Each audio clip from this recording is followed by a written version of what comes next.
Redline Narratives Podcast is your go-to for understanding how Boston's infrastructure plans impact all of us. We discuss everything from zoning to community planning, to complicated engineering terms, ties to historical redlining and urban renewal, and even the cultural implications of development. It's all about making sense of complex topics and ensuring that you have an informed voice in these changes. We'll be having special guests, city officials, experts, you name it, in order to help us answer the questions so we can make positive changes in our community. So let's lock in and hit these streets. Welcome.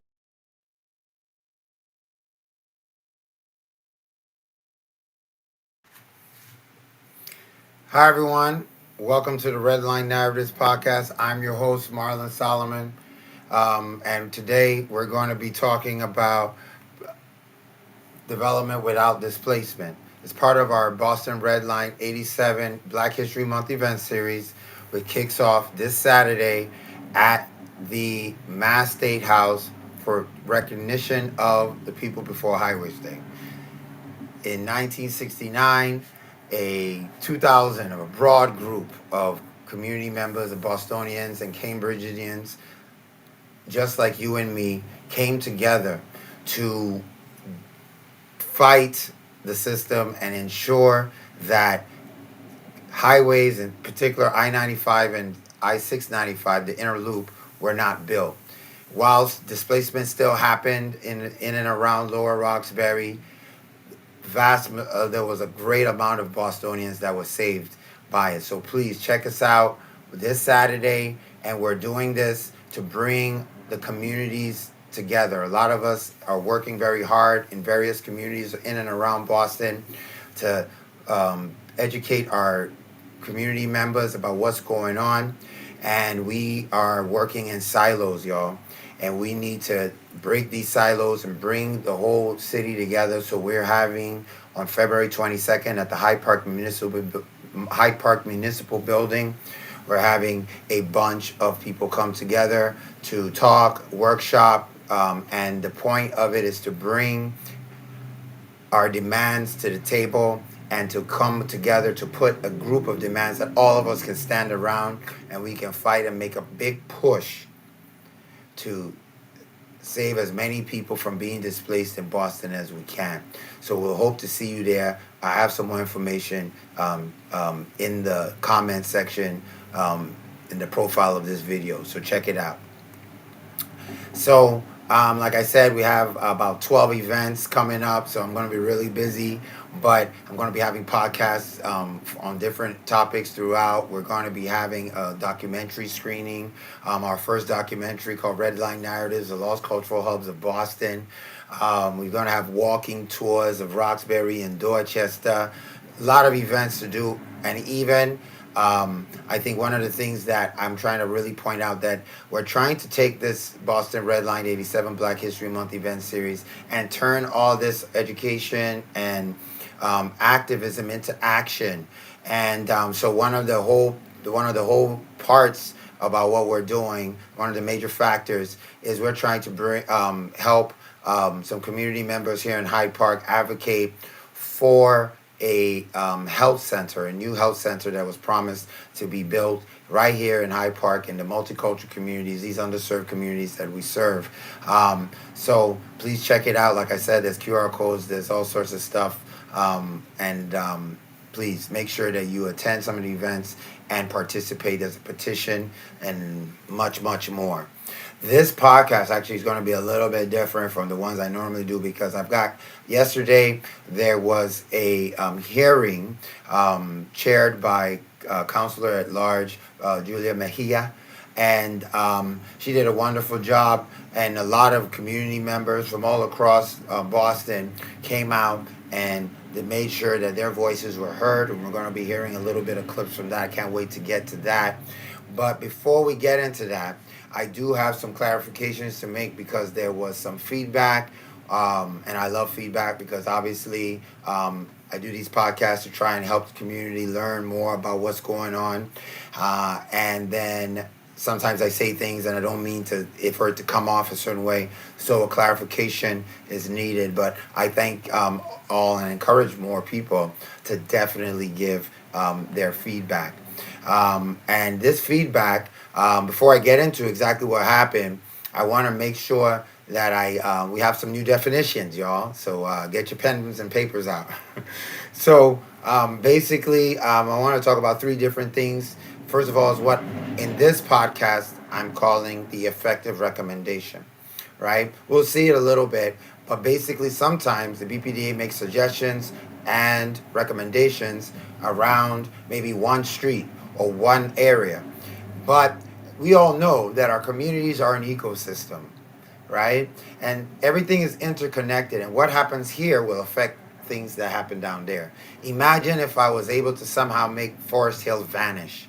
If I did that, then what would happen to the businesses down to Rosendale Square? Or what would happen to people down Hyde Park Ave, right? They would not, there will be no access, right? And if there's no access, that means that the property values will go down and there will be displacement, just even from the simple fact that there isn't enough money coming to the area. There's no way for the money to get into the area to make the place profitable and businesses to thrive. And so you cannot say that there's development in one place and act like it's not connected to the other. But we'll go into it more, and that's what the area of influence is, right? So the area of influence is to say that there's a location, and whatever is going on, there's going to be a larger and broader effect to that development that far exceeds just the footplate or just where the actual development is happening. And then there's other things that like variances that I think is important to talk about, because so even if they do a code or don't, even if there's a code that is made, developers can ask for variances, which is a way of saying, okay, we have some differences from what is allowed. Will you allow it? Very simple, right? But they're doing this to fix their bottom line, right? They're doing this to make profit. They're not doing this because if they're going to, so if they want, instead for making homes for families, maybe they're not making so much. Maybe I prefer to put a business there, right? And maybe that's not in the code or whatever. If they allow it, why not? So those are some three definitions for us. But let's get right into the work. Now, don't take my word for it. All right, this is a clip from yesterday's meeting, and I'll meet you on the other side. I've seen that squares and streets will lead to increased displacement of our current residents. We have this documented in other cities. Allowing taller buildings in the new zoning footprints, making the properties more valuable, will lead to tearing down current buildings and pushing out the people who live there now. But it's also going to lead to higher assessments on the housing surrounding the newly zoned area, leading to higher real estate costs regardless of the tax rate, and so pushing people out. Right? So, right? That's not me talking. That's somebody that came, a community member. I don't even know who she is. It was on, I watched the thing virtually. But nonetheless, let's see how that relates to what I talked about and the correction I'm trying to make in regards to the effective recommendation that I'm saying that the BPDA is making.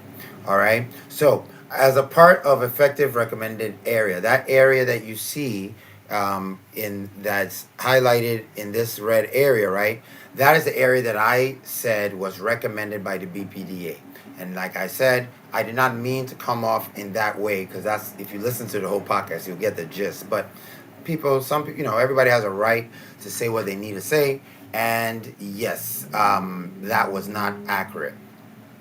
What I was trying to say was that because that area is a low income area, and because that area is an area that is as you can see, this is a low income area, about 80% people of color. And the fact that area and a few other areas leading on to Forest Hills, right, is part of the area. Is part of the area that has people of a low income, multicultural, underserved communities, right? Now, this is where I'm going to now make my clarification. Now, first of all, with a little history, the first squares and streets um, area you'll see on the left hand side, right over here, right, you'll see that this is what was initially presented to us, and this is how they said, okay, you know what, this is the area we're going to develop. It's about a 1/3 area around what they call transit rich areas. And then in July of last year, they now brought out what you see to the right. And they now further explain that they are considering, um, recommending, or suggesting. They're just, trying to get some feelers. There's no final, they haven't done anything final yet. But nonetheless, you can see the yellow areas here, right? That's part of it. So the first part I want to say is that, first of all, you can even see that even in their original idea, parts of those three streets that I mentioned, which the viewer called me on and said that he did not know that there was any recommendation, official recommendation, and the BPDA replied that there wasn't an official recommendation, and that is all true. They also said that there was no intention for them to rezone the area. But that, like I said, makes it seem as if there is no, like it's just one street, that it's not connected, that there is no ecosystem. And that's just simply not an accurate portrayal of what is going to happen there. All right. So what they have recommended for that yellow area is that they said that considering a higher density, which is also code for possibly higher story buildings, as the lady that you heard just said, would lead to higher amounts of property values, and of course lead to people being encouraged and incentivized to build in that area, right? Because hey, if you have great amenities, great shops and everything along Washington Street, of course I'm gonna say, well, even what are those businesses, right? If they're businesses that cater to a certain group, I will build for that group so they can be close to what is happening on Washington Street. Everybody wants to be close to the action, right? If you develop around Adams Square, which is the core of Rosendale Square, and then what happens? Then even all this area, the blue area, will be affected, right? So this is what I meant by the effective recommendation. Okay? So the effective recommendation simply means that what is the real effect? What is the complete and comprehensive effect? Not just that we're rezoning here, but is that other areas will get rezoned as what will be by effect, be rezoned. And that is what I mean by effective recommendation. That's the clarification I wanted to make, and I hope I've been clear. If you have any comments on what I have to say, please put them in the comments below. We appreciate all of what you guys have to say, and that is based. I think that covers what we're going to say there, right? So, now for more, maybe like I'd say a little more of a lightning round sort of thing, where I want to. This is like I want to say that I want to give a lot of shout out to Councilor Mejia. This is not a political statement, but what I'm working on, which is to try and keep people, underserved multicultural communities in place. She is a real one. She is a champion for this cause, and she did a great job yesterday managing the meeting. So let's start off with her, and then we'll go from there. Is that we have to come into this chamber with and assuming best intentions, right? I know that a lot of people are not happy with the way things are, and I know some folks are happy with the way things are. regardless of how you feel about how things are, what it is important is that when we come into this chamber is understanding that what we want, right, as a collective is to get things right. And so if we can utilize this time to really check the temperature, if we will, of just all of the discourse that's been happening across community around this particular issue, and walk into this chamber understanding that if we can do this right, we can create a blueprint for what it looks like for this sort of environment where there's so many different opposing views. That's an exercise that we're about to do. Can we agree to, just shake your head like non-verbally, can we agree to all disagree without being disagreeable and being... Now that is exactly the spirit that I come in, and it is extremely important that we keep that kind of, we keep that kind of attitude when we're doing this work. Yes, I am being critical. Yes, I am trying to be more pointed and in the way I speak so that others can definitely benefit from the education and know what's going on so they can make informed decisions. I understand that other people will have opposing views, like you see the comments on the community feedback we got, but we can have civil dialogue, right? We don't have to take it too far, and this doesn't mean that we're opposed and this and that to development. I'm a civil engineer. Of course I want development, but I do understand that there are nuances and narratives at play that are hurting the taxpayers, the hardworking people, the families in the city of Boston, and I can't keep quiet about that. So let us go to the next clip. I know we got a lot to cover today, but I'm trying to make sure that we could make sure that a lot is done. So more on these false narratives, and then I'll see you on the other side of this clip.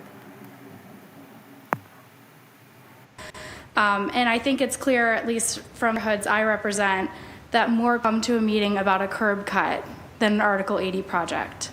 And that's just interest level. And I think that we have to admit that we can't force neighbors and community members to have interest in things they don't have interest in. But what we can do is meet them where they are. And I do think that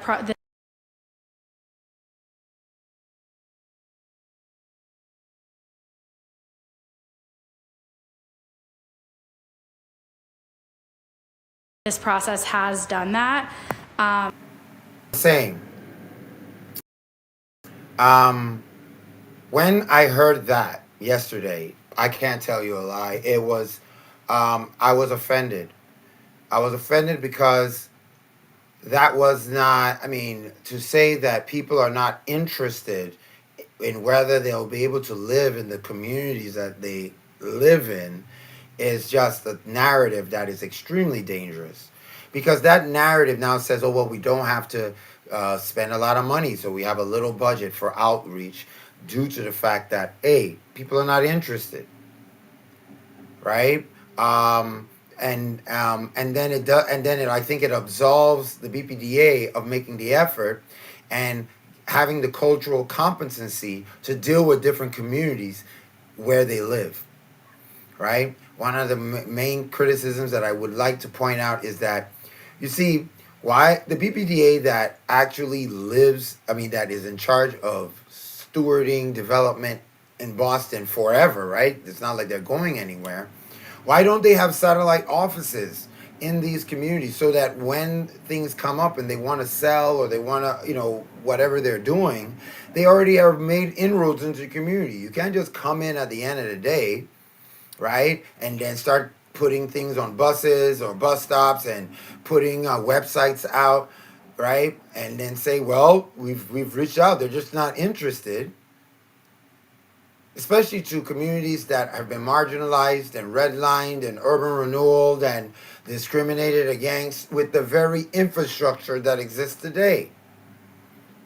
And then now to come at the end of the day, and then the leaders, the people who are in charge of making sure that this is happening, are thinking like this, it says a lot. Now, I said it even during my testimony that I was offended, but I also said that I don't believe that she literally is trying to offend me. I do believe she's coming in good faith as much as her understanding would allow. But such a great example of how we're siloed and how people that have so much power to create so much change in our communities and are completely oblivious to what the real situations are. So I would say it here. People are very interested in staying in their communities. People are very interested in knowing they're going to be displaced. People are working their whole lives to just pay rent, right? They can't even save. They can't even do anything, right? So they're interested if their rents are going to go up. But we have to meet them where they are, and that means whole lot more than what's happening now. All right? So, right? And this goes to the poor, my next thing I wanted to, next clip, which is on poor communication and outreach. And your lovely young lady has some great comments on this, and we'll get to it on the other side of this clip. We talk a lot about AMI, we talk a lot about Article 80, and a lot of people don't understand what that is. And then coming to meetings, it's really hard for everyday working people because they have to work to pay for rent, or they have to work to pay for groceries. And they really can't take time out of their day to come and talk about these if they don't feel like their voices matter. Also, like, a lot of people are afraid to go because they don't understand what they're going to. And during the workshop, it was done in two parts because it's really hard to ask for people's feedback when they're still processing what is being shared with them. But yeah, I felt like when saying like people aren't going to these meetings because they're not interested is not right. It's more of like, how are they, like, it's more of like, or do they feel part of your community, or do they feel like they can talk about what their concerns are and like their feelings and values are being acknowledged? I think I couldn't say it much better, and I think you can actually see the emotions that she's expressing there and how heartfelt it was to her community that people would say they're not interested. Meanwhile, it's really that, I mean, you're talking about engineering terms and zoning and building heights and S1 and S2 and all these, AMI and like she said, and people don't understand. And you're not giving them the time to process it, right? You are going so hard on, and this goes to the speed. One of my friends who actually testified talks about the speed of trust. Sometimes it's not going to happen as fast as you want it, but you have to give the community that has been marginalized, that has experiences, and they acknowledge that they've been, the BRA and the history of racism within the organizations. So what, you want us to say, okay, well, that's all in the past? Because it's not in the past. It's happening now, right? And it's not that people are explicitly doing it, they're just building on the racism of old. So this poor communication and outreach is a major component. And then each community is different, right? Some communities are more forward thinking or more forward speaking. Some are more quiet and reserved. Maybe they're immigrant communities. They have other concerns. They're trying to make the rent. They're having the meetings at times where we cannot attend. So how do you want to do that, right?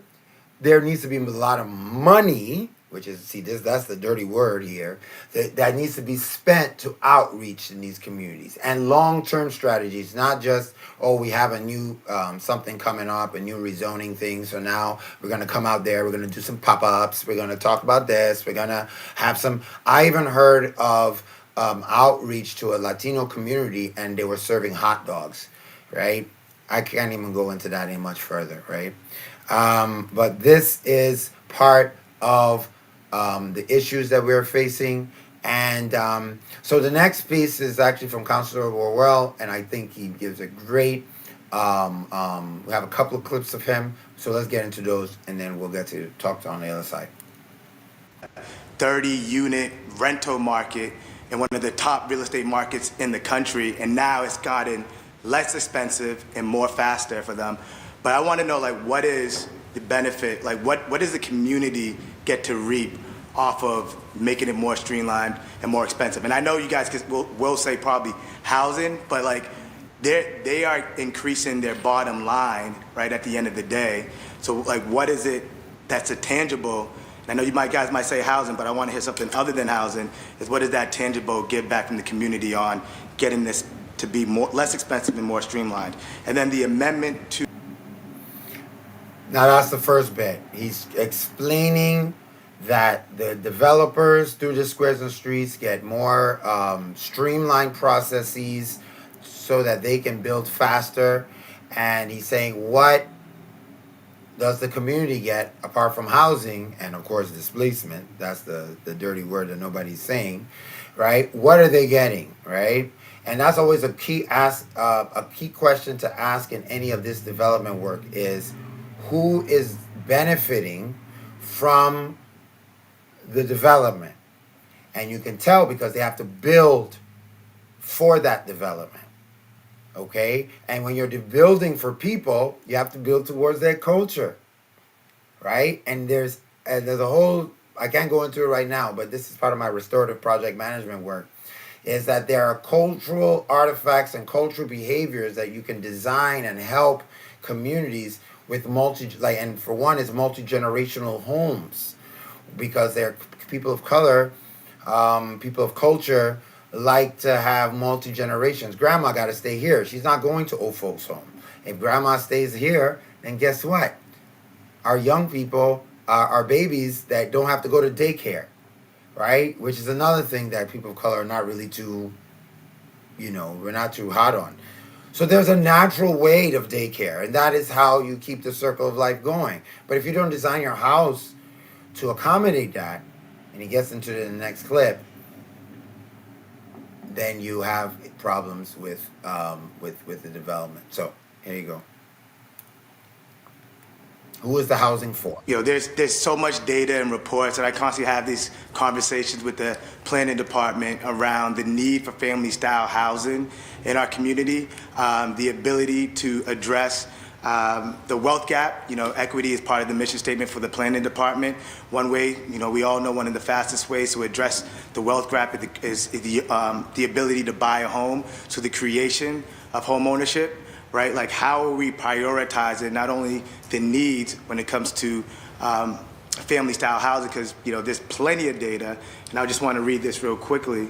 Is a report. Here it is. That the BPDA, the planning department, did around the Boston Housing Conditions and Real Estate Trends report, states that smaller renter households, 1 and 2 person households, are more likely to be white, whereas larger renter households, especially those with five or more residents, are primarily Latinx, Black, or Asian.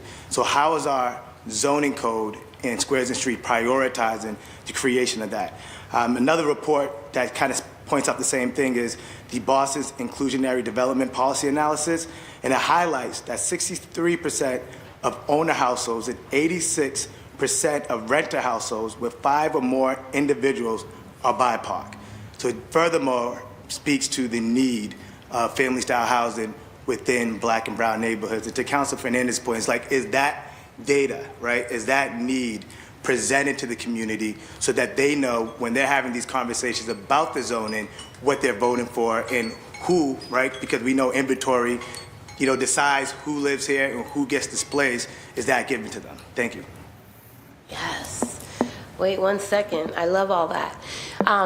That is, I couldn't say it any better. So if you're designing houses, and this goes to what is happening, right? They're designing houses. There's a housing crisis, but they're designing houses that do not have enough room and space for people of color. You said Black, Latino, Asian, and I'm sure most communities of culture have this issue. So that's how you say, well, if you're a community, you say, well, it's just free market. So if I go there and I'm a community of somebody from a community of culture, and I look at an apartment, it doesn't have enough space for my large family, I'm going to go elsewhere. But remember, this is what was designed there. Now, the communities that do benefit from that, right? Remember, who benefits from it? They're the ones that are going to say, oh, this is a great place. And it's also going to be more expensive. So, you can see how you can design, just by the very design of a location, you can determine who lives there. Because you think the developers don't know this information? Think it's a new secret that nobody knows? It is not. It's very, very obvious. And there are even more intricacies than that. But let's leave it at that. So you can design for culture. And this is very important to understand, that there is a merging point. That's why it's an ecosystem.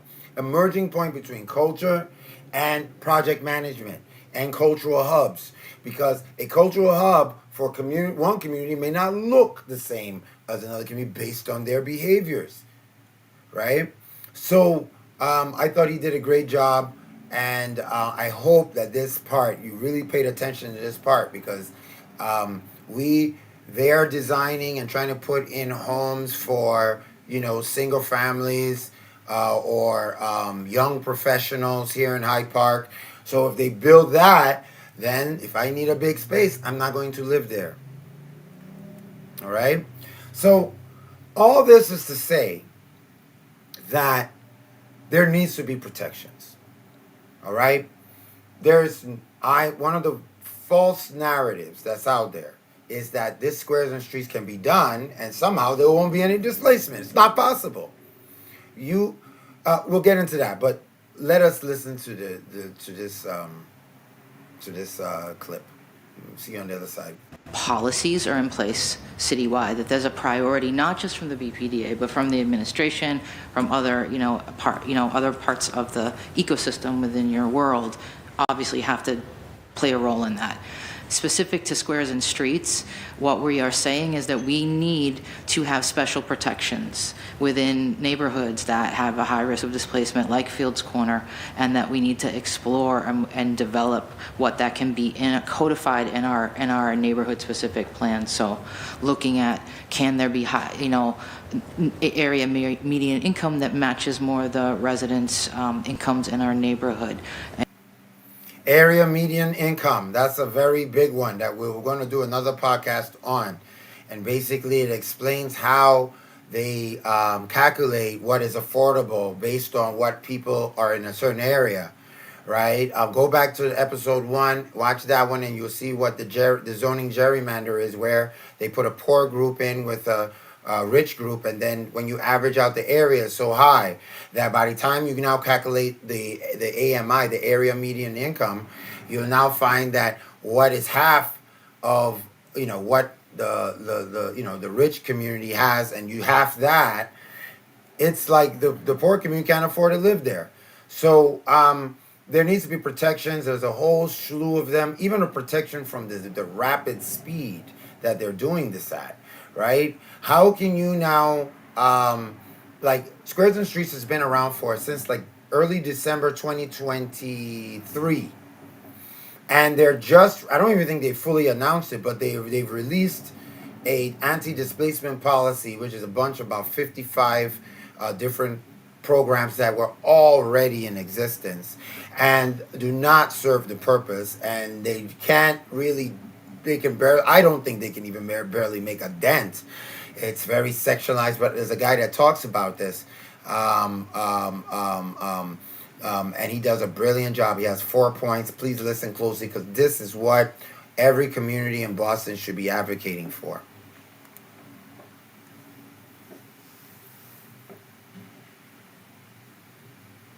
Is the process. The planning department must pause the process in all 4 squares and streets areas, because they need to work out anti-displacement plans specific to those neighborhoods. And Hyde Park and Rosendale have additional concerns that should be resolved with the community before the process moves forward. Second, and this speaks to Councilor Worrell's concerns, anti-displacement. The city's anti-displacement programs are fragmentary. They take on small pieces of the puzzle, small parts of the population. The new anti-displacement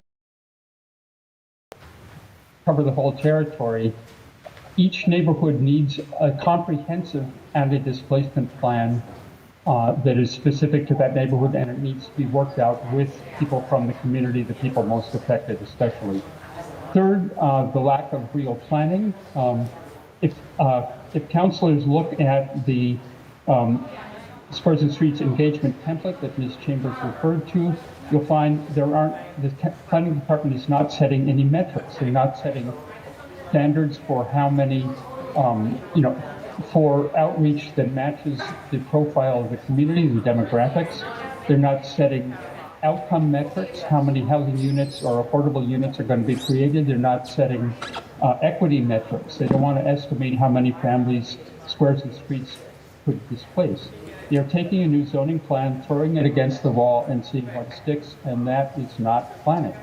Fourth, affordability. We support more housing in Codman Square, but the crisis we're facing is not a housing crisis, it's an affordability crisis. Building more housing will not solve that crisis when 4 out of 5 new units are market rate. It might if we had a limitless supply of land to put a lot of new housing on, but we don't. Our housing shortage is so severe that the city cannot build its way to affordability just by putting in a lot of new housing. If we want more affordable housing, we have to build and preserve affordable housing. That needs to be prioritized in the plan. Thank you. Thank you. I couldn't say it better. In fact, some of Mike and some other the people that have testified, we really, we're part. We work with them, and they really have a lot of key points to say in what. And I think overall, the whole housing crisis narrative is actually what he basically saying is that the overall housing crisis is not really true. It's not. Yes, there is a housing crisis, but that's the crisis is of affordable housing.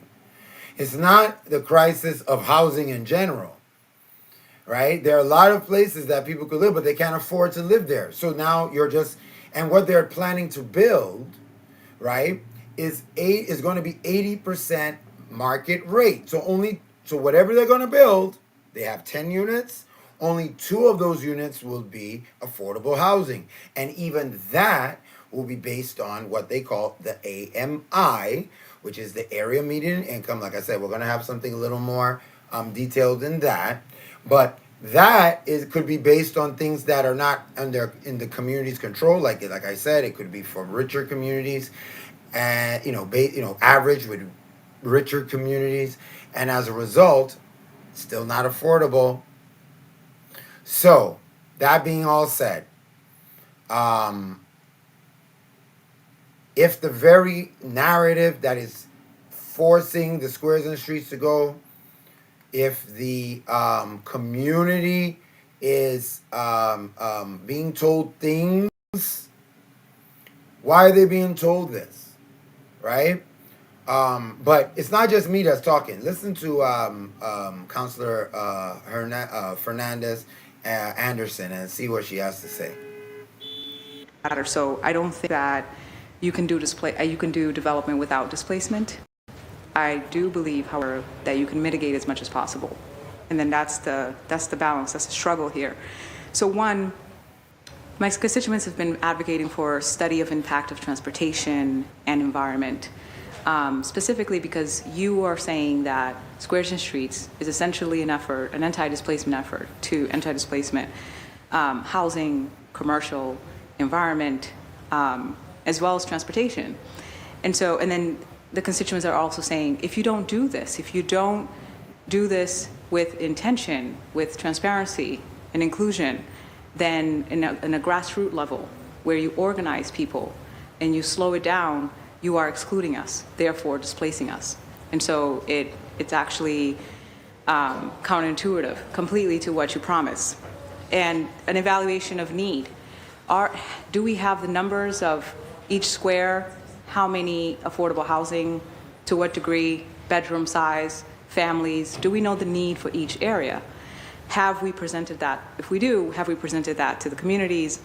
And then have we done a study for the area in terms of zoning? Yeah, people open as of right? People just open businesses, barbershops, liquor stores, what else do we have? Fast food. We don't have other stuff because our zoning is off. So of course I agree. Of course I think we need to rezone. But then have we done a study of amenities to understand how to create these holistic housing ecosystems in these areas? What amenities does Rosendale Square need in order to complete it, in order to make it holistic? Sorry, just two more? So, as you can see, it's quite obvious. There's no way to execute squares and streets without displacing people. Okay? Like she said, all you can do is mitigate. So who's going to go and who's going to stay? That's the question. And what are we going to do to try and keep as many people in here? Where are we going to get the money? What programs are we going to have? Is there going to be a right to return? What are we going to do? Because right now the issue is not that they're going to do squares and streets and they're not going to be displacement, is that they're not saying this out there. If you're saying this out there and putting, hey, you might be displaced, come to the next meeting, maybe you'd find a lot more interest in coming to the meetings. All right? And then one of the other things, the last thing I think she talked about was the breaking down of silos, which I thought was very important. Cross-district needs is also a thing. So how do we create cross-marketing opportunities between different squares, between the different squares and streets? How do we create community engagement? I talked about the grassroots that our panel already mentioned, transparency and inclusion, that we do that first with all of these studies, with all this communication, vendor connector, not just tech resources, technical assistance, but rather resources to ensure that they're not so commercial, affordable commercial spaces, so that we can ensure that small businesses are not displaced. So I think these processes and studies and evaluations have to take place first, and we didn't do that, and now we are just pushing policies and protocols to take place, and then once they become law, people of course are concerned. So I'm going to share, now that we've seen that part, this is the Rosendale Square. Remember the complaint on my thing? So I'm going to really say, let's not just look at this as data. These are the three streets that I was questioned on. And so remember that so let's go down to Street View. I love this. All right. So this is the community that the city of Boston is saying on the left and the right that they are considering rezoning for mixed use, which means they'll be commercial, most likely on the bottom with residential on top. As you can see, they're all residential. Okay, so that would drastically change the way the community looks. Now let's go down one of these streets, okay? And this is one of the things that people don't like to point out.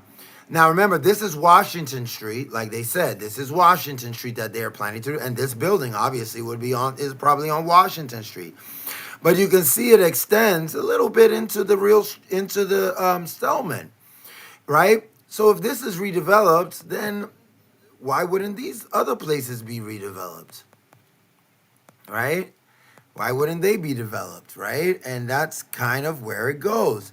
And you can see this is the low income housing, because I think that it's important that you guys see what exactly is living here. And let it not just be some,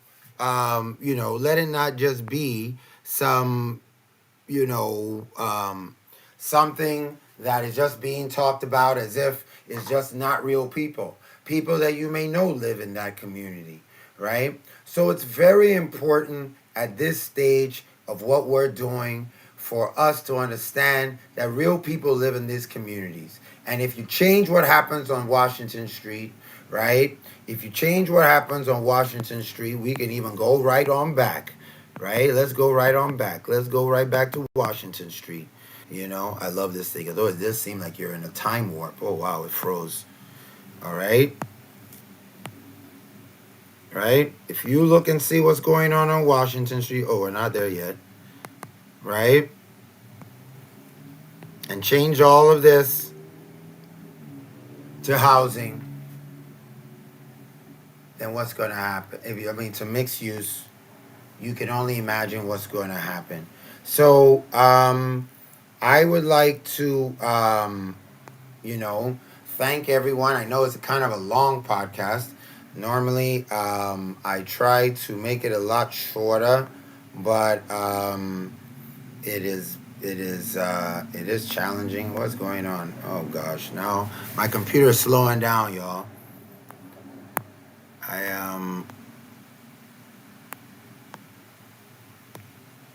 All right, great. So, as you can see here, so I just wanted to make sure that you guys see that we do have some more work that we're doing for Boston Redline 87, development without displacement. Just a quick reminder, we do have let me get myself off of here. All right. So just a little reminder, development without displacement, Boston Red Line 87. We've got like 12 events. The first one's is this Saturday at the Mass State House at 11 o'clock, February 22nd. We're trying to get everybody to come February 22nd. So if you can't make it on this Saturday, that's fine, because that's really, we just want to use the history of Boston to bring people on board, to let them know of the things that we can achieve if we come together. But on February 22nd at the Hyde Park Municipal, we're going to have our Development Without Displacement community meeting, and we want everyone from across the city to know they're invited to come, and we're going to work on some demands. We have some starting demands, which is a community mapping. We want community mapping which would help the communities understand and see, and there are like some visual aids that we've created with drone shots, or some blocks that we created, like some actual like Legos that we created on, and we put them on maps for people to visualize, touch, and feel, and taste. Well, not taste, but don't taste the blocks. But this is our first demand. We want mapping sessions so people will understand what's going to happen and have an input. And second of all, no zoning changes without protections, right? Obviously, we don't want you can't start changing things, as Councilor Fernandez Anderson said. Don't change things and you haven't put in the displacement policy, so to protect people. So this are the first two demands, and we anticipate we're going to have more. Please, we encourage all of you to participate in Boston Red Line 87.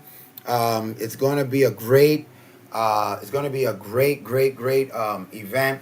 We've got QR codes there so you can get tickets. All the events. Well, one of them is not free, but there's all the events. Most of the events are free with options to donate. There's a petition. We've got about 260 something people that have signed the petition. Please sign the petition. And of course, we would appreciate you donating to what it is we're doing here. If you think that what we're doing is helpful, at the African American Academy or African American Culture Initiative, our mission is to build restorative bridges in underserved multicultural communities with technology, research, education, and technology.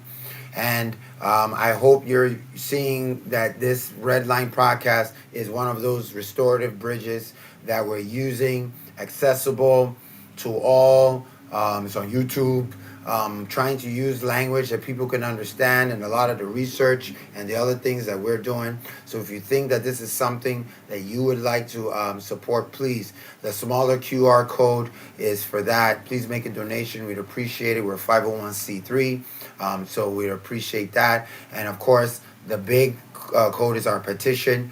At least, please, sign your voice onto this petition, add your voice to it, and of course attend the events. So we hope that you've enjoyed this very long episode. Jeez, almost 50 minutes of the Red Line Narratives podcast. Check us out. this Black History Month, something for everyone. Have a blessed day, and thank you.